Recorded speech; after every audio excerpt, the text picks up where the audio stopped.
ವೃಶ್ಚಿಕ ರಾಶಿಯವರೇ ನಮಸ್ಕಾರ ಸ್ನೇಹಿತರೆ, ಅಪಾಯವು ಎದುರು ನಿಂತು ಬರುವುದಿಲ್ಲ. ಅದು ತೀರಾ ಸಾಮಾನ್ಯ ದಿನದಂತೆ ಬರುತ್ತದೆ.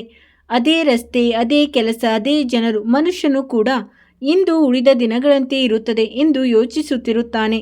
ಆದರೆ ಒಂದು ಸಣ್ಣ ನಿರ್ಲಕ್ಷ್ಯವು ಇಂಥ ಪರಿಸ್ಥಿತಿಯನ್ನು ಸೃಷ್ಟಿಸಬಹುದು. ಇದರ ಕಲ್ಪನೆಯನ್ನು ಕೆಲವು ನಿಮಿಷಗಳ ಮುಂಚೆಯಷ್ಟೇ ಯಾರೂ ಮಾಡಿರುವುದಿಲ್ಲ.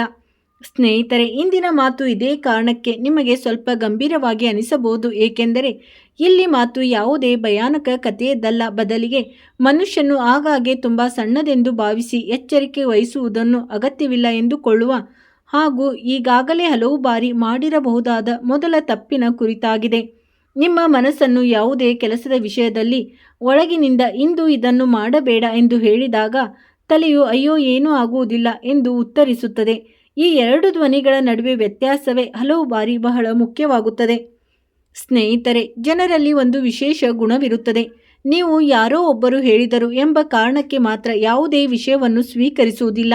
ನೀವು ನಿಮ್ಮದೇ ರೀತಿಯಲ್ಲಿ ಯೋಚಿಸುತ್ತೀರಿ, ಪರಿಸ್ಥಿತಿಗಳನ್ನು ಪರಿಶೀಲಿಸುತ್ತೀರಿ ಮತ್ತು ಆನಂತರ ನಿರ್ಧಾರ ತೆಗೆದುಕೊಳ್ಳಲು ಇಷ್ಟಪಡುತ್ತೀರಿ. ಆದರೆ ಇದೇ ಸ್ವತಂತ್ರ ಆಲೋಚನೆಯು ಕೆಲವೊಮ್ಮೆ ಅಗತ್ಯಕ್ಕಿಂತ ಹೆಚ್ಚಿನ ಅತಿಯಾದ ಆತ್ಮವಿಶ್ವಾಸವಾಗಿ ಬದಲಾಗಬಹುದು. ಉದಾಹರಣೆಗೆ, ನೀವು ಯಾವುದೋ ಸ್ಥಳಕ್ಕೆ ಹೋಗಬೇಕಿದೆ ಮತ್ತು ಅಲ್ಲಿಗೆ ತಲುಪಲು ಸುರಕ್ಷಿತವಲ್ಲದ ರಸ್ತೆಯನ್ನು ಆಯ್ಕೆ ಮಾಡಬೇಕಾಗಿ ಬಂದಿದೆ ಎಂದುಕೊಳ್ಳಿ. ಯಾರೋ ಒಬ್ಬರು ಬನ್ನಿ, ಈ ರಸ್ತೆಯಲ್ಲಿ ಬೇಗ ತಲುಪಬಹುದು ಎನ್ನುತ್ತಾರೆ. ಹಾಗೆ ಆ ರಸ್ತೆ ಸರಿ ಎನಿಸುವುದಿಲ್ಲ. ಆದರೂ ನೀವು ಎಷ್ಟು ಸಣ್ಣ ವಿಷಯಕ್ಕೆ ಯಾರೋ ಹಿಂದೆ ಸರಿಯುತ್ತಾರೆ ಎಂದು ಯೋಚಿಸುತ್ತೀರಿ. ಇಲ್ಲೇ ತಡೆಯುವುದು ಅಗತ್ಯವಾಗಿದೆ. ಏಕೆಂದರೆ ಜೀವನದಲ್ಲಿ ಧೈರ್ಯ ಮತ್ತು ನಿರ್ಲಕ್ಷ್ಯ ಎರಡೂ ಒಂದೇ ಅಲ್ಲ. ಧೈರ್ಯಶಾಲಿ ಮನುಷ್ಯ ಅಪಾಯವನ್ನು ಕಂಡು ಎಚ್ಚರಿಕೆಯನ್ನು ಆಯ್ಕೆ ಮಾಡಬಹುದು. ನಿರ್ಲಕ್ಷ್ಯ ವಹಿಸುವವನು ಅಪಾಯವನ್ನು ಕಂಡರೂ ಅದನ್ನು ಸವಾಲು ಎಂದು ಭಾವಿಸುತ್ತಾನೆ. ಮುಂಬರುವ ದಿನಗಳಲ್ಲಿ ಈ ವ್ಯತ್ಯಾಸವನ್ನು ಅರ್ಥ ಮಾಡಿಕೊಳ್ಳಬೇಕಾಗಿದೆ. ಒಂದು ವೇಳೆ ಯಾವುದೇ ಕೆಲಸದಲ್ಲಿ ಸುರಕ್ಷತೆಯ ಪ್ರಶ್ನೆ ಇದ್ದರೆ, ವಾಹನ ಚಲಾಯಿಸುವಾಗ ಅವಸರ ಮಾಡುವುದರಿಂದ, ಎತ್ತರ ಅಥವಾ ಜನರಿಲ್ಲದ ಸ್ಥಳದಂಥ ಅಪಾಯಕಾರಿ ಪರಿಸ್ಥಿತಿಯಲ್ಲಿದ್ದರೆ, ಯಂತ್ರ ಅಥವಾ ವಿದ್ಯುತ್ತಿಗೆ ಸಂಬಂಧಿಸಿದ ಕೆಲಸವಿದ್ದರೆ ಅಥವಾ ಯಾರಾದರೂ ನಿಮ್ಮ ಮೇಲೆ ಅಪಾಯವಿದೆ ಎಂದು ನಿಮಗೆ ಅನಿಸುವ ಕೆಲಸವನ್ನು ಮಾಡಲು ಒತ್ತಡ ಹೇರುತ್ತಿದ್ದರೆ, ಆ ಕ್ಷಣದಲ್ಲಿ ನಿಮ್ಮ ಹಠಮಾರಿತನವನ್ನು ನಿರ್ಧಾರವಾಗಲು ಬಿಡಬೇಡಿ. ಏಕೆಂದರೆ ಎರಡನೇ ತಪ್ಪು ಮೊದಲನೇಗಿಂತಲೂ ಹೆಚ್ಚು ಸಾಮಾನ್ಯವಾದದ್ದು. ಅವಸರ. ಕೆಲವೊಮ್ಮೆ ಯಾರದ್ದೋ ಕರೆ ಬರುತ್ತದೆ ಮತ್ತು ನೀವು ಯೋಚಿಸದೆ ಮನೆಯಿಂದ ಹೊರಡುತ್ತೀರಿ. ಕೆಲವೊಮ್ಮೆ ಯಾರೋ ಈಗಲೇ ಬಾ ಎನ್ನುತ್ತಾರೆ. ಅದು ತುಂಬ ಅಗತ್ಯವಾಗಿರುತ್ತದೆ. ನೀವು ರಸ್ತೆ, ಹವಾಮಾನ ಅಥವಾ ನಿಮ್ಮ ಪರಿಸ್ಥಿತಿಯನ್ನು ನೋಡದೆ ಹೊರಟು ಬಿಡುತ್ತೀರಿ. ಕೆಲವೊಮ್ಮೆ ತೊಂದರೆಯು ಕೆಲಸದಲ್ಲಿರುವುದಿಲ್ಲ, ತೊಂದರೆಯು ನಿಮಿಷದಲ್ಲಿರುತ್ತದೆ. ಮನುಷ್ಯನಿಗೆ ಯೋಚಿಸಲು ಸಮಯವಿದ್ದರೂ ಯೋಚಿಸುವುದಿಲ್ಲ. ಇದೇ ವಿಷಯವನ್ನು ನೀವು ನೆನಪಿನಲ್ಲಿಟ್ಟುಕೊಳ್ಳಬೇಕು. ಪ್ರತಿಯೊಂದು ತುರ್ತು ಕೆಲಸವನ್ನು ತಕ್ಷಣವೇ ಮಾಡಬೇಕೆಂದೇನಿಲ್ಲ. ಕೆಲವೊಮ್ಮೆ ನಿರ್ಧಾರಗಳನ್ನು 5 ನಿಮಿಷ ತಡವಾಗಿ ತೆಗೆದುಕೊಂಡರೂ ಪೂರ್ಣಗೊಳ್ಳುತ್ತವೆ. ಆದರೆ 5 ನಿಮಿಷದ ನಿರ್ಲಕ್ಷ್ಯವು ಕೆಲವೊಮ್ಮೆ ತುಂಬ ದುಬಾರಿಯಾಗಬಹುದು. ಈಗ ಇಲ್ಲೊಂದು ವಿಷಯವನ್ನು ಅರ್ಥ ಮಾಡಿಕೊಳ್ಳಿ. ಮುಂಬರುವ ದಿನಗಳಲ್ಲಿ ಯಾವುದೇ ಪರಿಸ್ಥಿತಿಯು ನಿಮ್ಮನ್ನು ಒಳಗಿನಿಂದ ಅಸಹಜಗೊಳಿಸಿದರೆ ಅದನ್ನು ಖಚಿತ ಭವಿಷ್ಯವಾಣಿ ಎಂದು ಭಾವಿಸಬೇಡಿ. ಇದನ್ನು ಕೇವಲ ಒಂದು ಎಚ್ಚರಿಕೆಯ ಮುನ್ಸೂಚನೆ ಎಂದು ನೋಡಿ. ಜ್ಯೋತಿಷ್ಯವು ನಿಮಗೆ ಯೋಚಿಸುವ ಒಂದು ದೃಷ್ಟಿಕೋನವನ್ನು ನೀಡಬಹುದು, ಆದರೆ ನೈಜ ಸುರಕ್ಷತೆಯು ಯಾವಾಗಲೂ ನಿಮ್ಮ ನಡವಳಿಕೆ ಮತ್ತು ವಿವೇಚನೆಯಿಂದ ಬರುತ್ತದೆ. ಈಗ ಮೂರನೇ ತಪ್ಪಿನತ್ತ ಸಾಗೋಣ. ಈ ತಪ್ಪು ಕೊಂಚ ಭಿನ್ನವಾಗಿದೆ, ಏಕೆಂದರೆ ಇದರಲ್ಲಿ ಅಪಾಯವು ಯಾವಾಗಲೂ ಯಾವುದೋ ಸ್ಥಳದಲ್ಲಿ ಅಥವಾ ರಸ್ತೆಯಲ್ಲಿರುವುದಿಲ್ಲ. ಕೆಲವೊಮ್ಮೆ ಅಪಾಯವು ಯಾರೋ ನಿಮ್ಮಲ್ಲಿ ಏನೂ ಆಗುವುದಿಲ್ಲ, ನೀನು ಸುಮ್ಮನೆ ಹೆದರುತ್ತೀಯ, ನಾನಿದ್ದೇನೆ ಅಲ್ಲವಾ ಎನ್ನುತ್ತಾರೆ ಮತ್ತು ನೀವು ಆ ವ್ಯಕ್ತಿಯನ್ನು ನಂಬಿ ನಿಮ್ಮ ಎಚ್ಚರಿಕೆಯನ್ನು ಬಿಟ್ಟು ಬಿಡುತ್ತೀರಿ. ನೆನಪಿಡಿ, ಯಾರದ್ದೋ ಆತ್ಮವಿಶ್ವಾಸವು ನಿಮ್ಮ ಸುರಕ್ಷತೆಯ ಭರವಸೆಯಲ್ಲ. ನಿಮಗೆ ಯಾವುದೇ ಕೆಲಸದಲ್ಲಿ ಅಪಾಯ ಕಾಣಿಸುತ್ತಿದ್ದರೆ ಎದುರಿಗಿರುವ ವ್ಯಕ್ತಿ ಧೈರ್ಯವಾಗಿ ಹೇಳುತ್ತಾನೆ ಎಂಬ ಕಾರಣಕ್ಕೆ ಮಾತ್ರ ಅದನ್ನು ಮಾಡಬೇಡಿ. ನಿಮ್ಮ ಜೀವನದಲ್ಲಿ ಇನ್ನೊಬ್ಬರ ಒತ್ತಡ ಮತ್ತು ನಿಮ್ಮ ಸ್ವಂತ ವಿವೇಚನೆ ನಡುವೆ ಒಂದನ್ನು ಆಯ್ಕೆ ಮಾಡಬೇಕಾದ ಸಮಯವು ಬರಬಹುದು. ಆ ಸಮಯದಲ್ಲಿ ನಿಮ್ಮ ಅಂತರಾತ್ಮವು ನಿಲ್ಲಬೇಕು ಎಂದು ಹೇಳುತ್ತಿದ್ದರೆ ನಿಲ್ಲುವುದು ದೌರ್ಬಲ್ಯವಾಗುವುದಿಲ್ಲ, ಬದಲಿಗೆ ಅದೇ ವಿವೇಕತನವಾಗುತ್ತದೆ. ಸ್ನೇಹಿತರೆ, ನಿಮ್ಮ ಮಾಹಿತಿಗಾಗಿ ಹೇಳುವುದೇನೆಂದರೆ, ನಿಮ್ಮ ಜೀವನದಲ್ಲಿ ಎಂಥದ್ದೇ ಸಮಸ್ಯೆಗಳಿದ್ದರೂ ಸ್ಕ್ರೀನ್ ಮೇಲೆ ಕಾಣುತ್ತಿರುವ ಗುರೂಜಿಯವರಿಗೆ ಕರೆ ಮಾಡಿ ನಿಮ್ಮ ಸಮಸ್ಯೆಗಳನ್ನು ಬಗೆಹರಿಸಿಕೊಳ್ಳಬಹುದು. ಗುರೂಜಿಯವರು ವಿದ್ಯೆ, ಉದ್ಯೋಗ, ವ್ಯಾಪಾರ, ಗಂಡ ಹೆಂಡತಿ ಕಲಹ, ಅತ್ತೆ ಸೊಸೆ ಕಲಹ, ಮದುವೆ ವಿಳಂಬ, ಸಂತಾನ ಸಮಸ್ಯೆ, ಶತ್ರು ಕಾಟ, ವಶೀಕರಣ, ನಿಮ್ಮ ಯಾವುದೇ ಸಮಸ್ಯೆಗಳಿದ್ದರೂ ತುಳುನಾಡಿನ ದೈವಾರಾಧನೆಯಿಂದ ಹಾಗೂ ಶ್ರೀ ಸಾಯಿಬಾಬಾ ದೈವಿಕ ಶಕ್ತಿಯಿಂದ ಶೀಘ್ರ ಶಾಶ್ವತ ಪರಿಹಾರ ಮಾಡಿಕೊಡುತ್ತಾರೆ. ಸ್ನೇಹಿತರೆ, ಆದರೆ ಇನ್ನೂ ಅತ್ಯಂತ ಮುಖ್ಯವಾದ ವಿಷಯವಿರುವ ಸ್ಥಳಕ್ಕೆ ತಲುಪಿಲ್ಲ. ಏಕೆಂದರೆ 4ನೇ ತಪ್ಪು ಯಾವುದೇ ಹೊರಗಿನ ವ್ಯಕ್ತಿಯಿಂದಾಗುವುದಿಲ್ಲ. ಬದಲಿಗೆ ಮನುಷ್ಯನು ಹಲವು ಬಾರಿ ದೇಹ ಮತ್ತು ಮನಸ್ಸು ಎರಡರ ಸೂಚನೆಗಳನ್ನು ನಿರ್ಲಕ್ಷಿಸುತ್ತಲೇ ಇರುತ್ತಾನೆ. ಆಯಾಸವಾಗುತ್ತಿದ್ದರೂ ಕೆಲಸ, ನಿದ್ರೆ ಪೂರ್ಣವಾಗದಿದ್ದರೂ ಅವಸರ, ಗಮನ ಬೇರೆಡೆ ಇದ್ದರೂ ಅಪಾಯಕಾರಿ ಕೆಲಸ, ಮನಸ್ಸು ಆತಂಕದಲ್ಲಿದ್ದರೂ ಶಾಂತ ಮನಸ್ಸಿನಿಂದ ತೆಗೆದುಕೊಳ್ಳಬೇಕಾದ ನಿರ್ಧಾರವನ್ನು ತೆಗೆದುಕೊಳ್ಳುವುದು. ಸ್ನೇಹಿತರೆ, ಎಲ್ಲಕ್ಕಿಂತ ಮೊದಲು ಗುರುತಿಸಬೇಕಾದ ತಪ್ಪು ಇದೇ ಆಗಿದೆ. ಏಕೆಂದರೆ ಪ್ರತಿ ಬಾರಿಯೂ ಅಪಾಯವು ನಮ್ಮನ್ನು ತಡೆಯಲು ಕಿರ್ಚುವುದಿಲ್ಲ. ಕೆಲವೊಮ್ಮೆ ಅದು ಒಂದು ಸಣ್ಣ ಅಸಹಜತೆಗೆ ಹೊರಹೊಮ್ಮುತ್ತದೆ. ಒಂದು ಕ್ಷಣದ ಹಿಂಜರಿಕೆ, ಒಂದು ವಿಚಿತ್ರ ಭಾವನೆ, ಇದು ಬೇಡ ಎಂದು ಹೇಳುವ ಒಂದು ಧ್ವನಿ.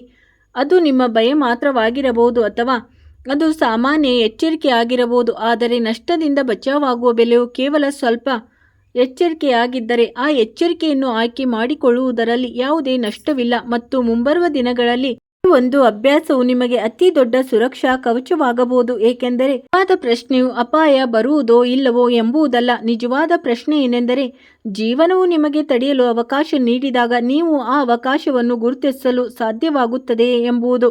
ಕೆಲವೊಮ್ಮೆ ಜೀವನದಲ್ಲಿ ಅತಿ ದೊಡ್ಡ ಮುನ್ಸೂಚನೆಯು ಯಾವುದೇ ಕನಸು, ಕಾಕತಾಳೀಯ ಜನರು ಅಥವಾ ರಹಸ್ಯಮಯ ಘಟನೆಯಾಗಿರುವುದಿಲ್ಲ. ಕೆಲವೊಮ್ಮೆ ಮುನ್ಸೂಚನೆಯು ತೀರಾ ಸಾಮಾನ್ಯವಾಗಿರುತ್ತದೆ.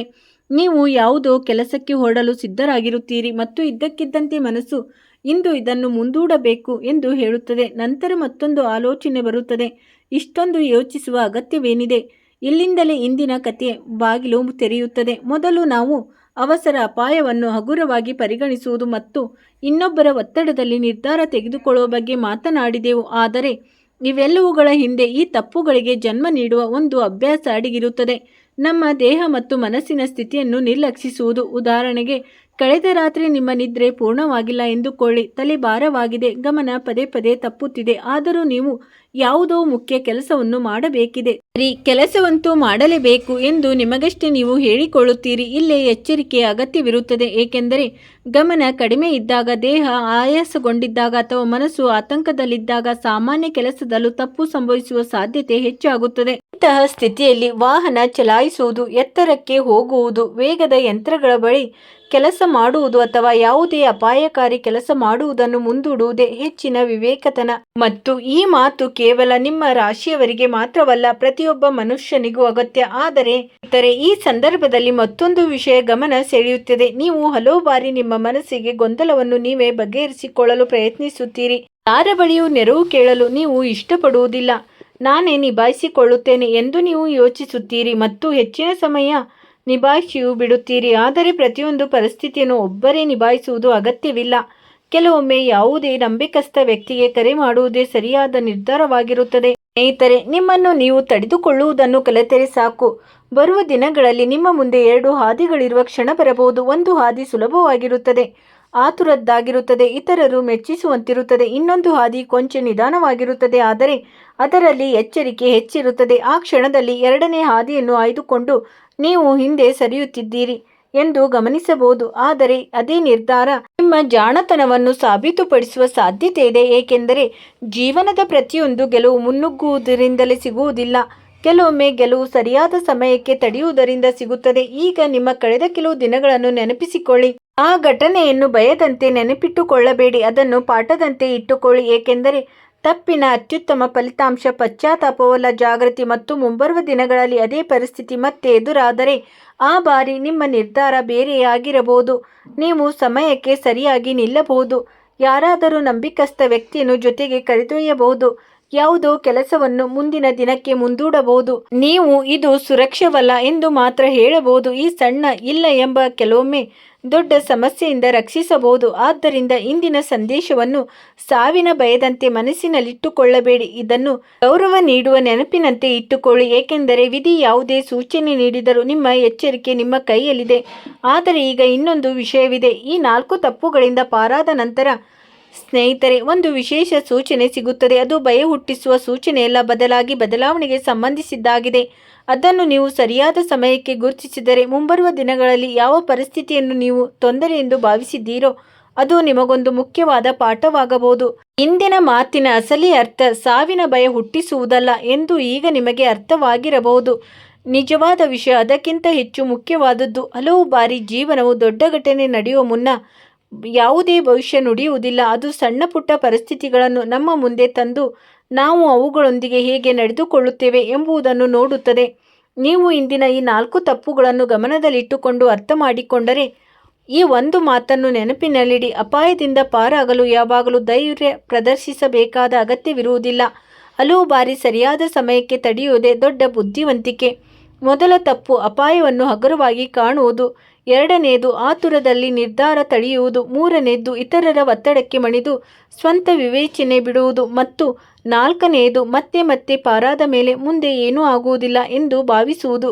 ಈ 4ರಲ್ಲಿ ಒಂದು ಸಾಮಾನ್ಯ ವಿಷಯವಿದೆ.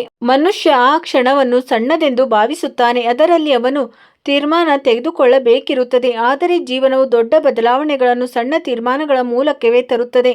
ಇಂದಿನಿಂದ ಒಂದು ಸಣ್ಣ ಅಭ್ಯಾಸವನ್ನು ಆರಂಭಿಸಿ. ಯಾವುದಾದರೂ ಕೆಲಸದಲ್ಲಿ ಅತಿಯಾದ ಆತುರ ಬೀಳಬೇಕಾಗಿ ಬಂದಿದೆ ಎಂದು ಅನಿಸಿದಾಗ ಒಂದು ಕ್ಷಣ ತಡೆಯಿರಿ. ಸುತ್ತಲೂ ಗಮನಿಸಿ. ಪರಿಸ್ಥಿತಿ ಸುರಕ್ಷಿತವಾಗಿದೆ.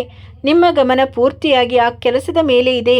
ನಿಮಗೆ ಯಾರಾದರೂ ನಂಬಿಕಸ್ಥ ವ್ಯಕ್ತಿಯ ಅಗತ್ಯವಿರುತ್ತದೆ. ಎದುರಿಗಿರುವವರು ನಿಮ್ಮನ್ನು ಅಗತ್ಯಕ್ಕಿಂತ ಹೆಚ್ಚು ಆತರ ಪಡಿಸುತ್ತಿದ್ದಾರೆ. ಮುಖ್ಯವಾಗಿ ನೀವು ಈ ಕೆಲಸವನ್ನು ಮಾಡುತ್ತಿರುವುದು ಅದು ಸರಿಯೆಂದೇ ಅಥವಾ ಯಾರೋ ಸವಾಲು ಹಾಕಿದ್ದಾರೆಂದೇ? ಈ ಪ್ರಶ್ನೆಗಳ ಉತ್ತರಗಳು ಹಲವು ಬಾರಿ ನಿಮ್ಮನ್ನು ನಂತರ ಸರಿಪಡಿಸಲಾಗದಂಥ ತಪ್ಪಿನಿಂದ ಪಾರು ಮಾಡಬಹುದು.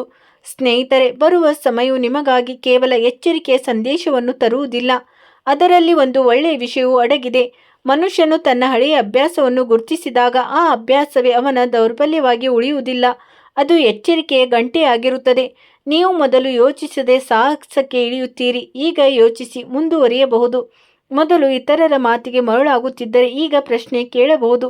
ಮೊದಲು ಶರೀರದ ಆಯಾಸವನ್ನು ನಿರ್ಲಕ್ಷಿಸುತ್ತಿದ್ದರೆ ಈಗ ವಿಶ್ರಾಂತಿಗೂ ಪ್ರಾಮುಖ್ಯತೆ ನೀಡಬಹುದು. ಮೊದಲು ಏನೂ ಆಗುವುದಿಲ್ಲ ಎಂದು ವಿಷಯವನ್ನು ತಳ್ಳಿ ಹಾಕುತ್ತಿದ್ದರೆ ಎಚ್ಚರಿಕೆಯಿಂದಿರುವುದು ಹೇಡಿತನದ ಲಕ್ಷಣವಲ್ಲ ಎಂದು ತಿಳಿಯಬಹುದು.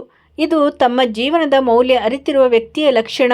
ಇನ್ನೊಂದು ವಿಷಯ ನೆನಪಿನಲ್ಲಿಡಿ. ನಿಮಗೇನಾದರೂ ತಕ್ಷಣದ ಅಪಾಯದ ಎದುರಾದರೆ ಜ್ಯೋತಿಷ್ಯದ ಸೂಚನೆಗಳನ್ನು ನೆನಪಿಟ್ಟುಕೊಳ್ಳುವ ಬದಲು ನೈಜ ರಕ್ಷಣೆಗೆ ಮೊದಲ ಆದ್ಯತೆ ನೀಡಿ ಅಲ್ಲಿಂದ ದೂರವಾಗಿ ನೆರವು ಪಡೆಯಿರಿ. ಏಕೆಂದರೆ ಭವಿಷ್ಯವನ್ನು ಅರಿಯುವ ಪ್ರಯತ್ನ ತನ್ನ ಜಾಗದಲ್ಲಿದೆ. ಆದರೆ ವರ್ತಮಾನದಲ್ಲಿ ತಮ್ಮನ್ನು ರಕ್ಷಿಸಿಕೊಳ್ಳುವುದು ಅದಕ್ಕಿಂತಲೂ ಮುಖ್ಯ ಆಗಿದೆ. ಇಂದಿನ ಪೂರ್ಣ ಸಂದೇಶದ ಅತ್ಯಂತ ಸುಂದರ ಭಾಗವೇನೆಂದರೆ ನೀವು ಯಾವುದಕ್ಕೆ ಹೆದರುತ್ತಿದ್ದೀರೋ ಅದು ಹೆದರಿಸಲು ಇರಕ್ಕಿಲ್ಲ, ನಿಮ್ಮನ್ನು ಎಚ್ಚರಿಸಲು ಬಂದಿರಬಹುದು. ಕೆಲವೊಮ್ಮೆ ನಾವು ತಪ್ಪು ಹಾದಿಯಲ್ಲಿ ಸಾಗದಿರಲಿ ಎಂದು ಜೀವನವೇ ನಮ್ಮನ್ನು ತಡೆಯುತ್ತಿದೆ. ಕೆಲವೊಮ್ಮೆ ಯೋಜನೆಗಳು ಕೊನೆಯ ಕ್ಷಣದಲ್ಲಿ ನಿಂತು ಹೋಗುತ್ತವೆ. ಕೆಲವೊಮ್ಮೆ ಯಾರೋ ಕೆಲಸಕ್ಕೆ ಪ್ರಚೋದಿಸಿದಾಗ ಮನಸ್ಸು ಬೇಡ ಎನ್ನುತ್ತದೆ. ಕೆಲವೊಮ್ಮೆ ಪ್ರಯಾಣ ರದ್ದಾಗುತ್ತದೆ. ಕೆಲವೊಮ್ಮೆ ನಾವೇ ಇಂದು ಬೇಡ ಎನ್ನುತ್ತೇವೆ. ಪ್ರತಿ ಬಾರಿಯೂ ನಿರ್ಲಕ್ಷಿಸುವುದು ಸರಿಯಿಲ್ಲ. ಅದರಿಂದ ಕಲಿಯುವುದು ಸಾಕು. ಬರುವ ದಿನಗಳಲ್ಲಿ ನಿಮ್ಮ ಮುಂದೆ ಯಾವುದಾದರೂ ನಿರ್ಧಾರ ಬಂದಾಗ ಒಂದು ಕಡೆ ಆತುರ, ಮತ್ತೊಂದು ಕಡೆ ಸ್ವಲ್ಪ ಎಚ್ಚರಿಕೆ ಇದ್ದರೆ ಈ ಬಾರಿ ನಿಮ್ಮನ್ನು ಸುರಕ್ಷಿತವಾಗಿಡಲು ಬಯಸುವ ಆ ಅಂತರಂಗದ ಮಾತನ್ನು ಕೇಳಿ. ಅದು ನಿಮ್ಮನ್ನು ಹಿಂದೆ ಎಳೆಯುತ್ತಿಲ್ಲ, ಬದಲಾಗಿ ಸೂಕ್ತ ಸಮಯದವರೆಗೆ ನಿಮ್ಮನ್ನು ಕಾಯ್ದುಕೊಳ್ಳುತ್ತಿದೆ. ನಿಮ್ಮ ಜೀವನದಲ್ಲಿ ಇನ್ನೂ ಸಾಕಷ್ಟು ಬಾಕಿ ಇದೆ. ಹಲವು ನಿರ್ಧಾರಗಳು, ಹಲವು ದಾರಿಗಳು, ಭೇಟಿಯಾಗಬೇಕಾದ ಹಲವು ಜನರಿದ್ದಾರೆ. ನೀವು ಇನ್ನೂ ನೋಡದಿರುವ ಹಲವು ಮುಂಜಾವುಗಳಿವೆ. ಆದ್ದರಿಂದ ಯಾವುದೋ ಒಂದು ಕ್ಷಣದ ನಿರ್ಲಕ್ಷ್ಯಕ್ಕೆ ನಿಮ್ಮ ಇಡೀ ಕಥೆಯನ್ನು ತೀರ್ಮಾನಿಸಲು ಬಿಡಬೇಡಿ. ಇಂದಿನ ಮಾತು ನಿಮ್ಮಲ್ಲಿ ಒಂದು ಪ್ರಶ್ನೆಯನ್ನು ಉಳಿಸಿದರೆ ಅದನ್ನು ನಿಮ್ಮಲ್ಲೇ ಇಟ್ಟುಕೊಳ್ಳಿ. ಏನೆಂದರೆ, ನಾನು ಪ್ರತಿ ಬಾರಿಯೂ ಅಪಾಯವನ್ನು ಸವಾಲು ಎಂದು ಭಾವಿಸುತ್ತಿದ್ದೇನೆ ಅಥವಾ ಕೆಲವೊಮ್ಮೆ ಅದನ್ನು ಅರ್ಥ ಮಾಡಿಕೊಂಡು ತಡೆಯಬಲ್ಲೆನೆ? ಉತ್ತರ ಬದಲಾದರೆ ಭವಿಷ್ಯ ಇಂದಿನ ಈ ಕಥೆ ತನ್ನ ಕೆಲಸವನ್ನು ಮಾಡಿದೆ ಎಂದರ್ಥ. ನಿಮ್ಮ ಜೀವನದಲ್ಲಿ ಈಗ ಉದ್ಯೋಗ, ಹಣ ಅಥವಾ ಸಂಬಂಧಕ್ಕೆ ಸಂಬಂಧಿಸಿದ ದೊಡ್ಡ ಬದಲಾವಣೆ ನಡೆಯುತ್ತಿದ್ದರೆ ಅದನ್ನು ಸಹ ಹೀಗೆಯೇ ನೋಡಿ, ಆತುರದಿಂದಲ್ಲ, ಸ್ಪಷ್ಟ ಮನಸ್ಸಿನಿಂದ. ಏಕೆಂದರೆ ಭವಿಷ್ಯವು ಯಾವಾಗಲೂ ಪವಾಡದಂತೆ ಬಾಗಿಲು ತೆರೆಯುವುದಿಲ್ಲ. ಕೆಲವೊಮ್ಮೆ ಅದು ಸರಿಯಾದ ಸಮಯಕ್ಕೆ ಕಾಯುತ್ತಿರುತ್ತದೆ. ಸ್ನೇಹಿತರೆ, ಇಂದಿಗೆ ಇಷ್ಟೇ. ನಿಮ್ಮ ದಿನ ಶುಭವಾಗಿರಲಿ. ನೀವು ನಿಮ್ಮ ಕಾಳಜಿ ವಹಿಸಿ. ಸ್ನೇಹಿತರೆ, ವಿಡಿಯೋ ನೋಡಿದ್ದಕ್ಕಾಗಿ ಧನ್ಯವಾದಗಳು.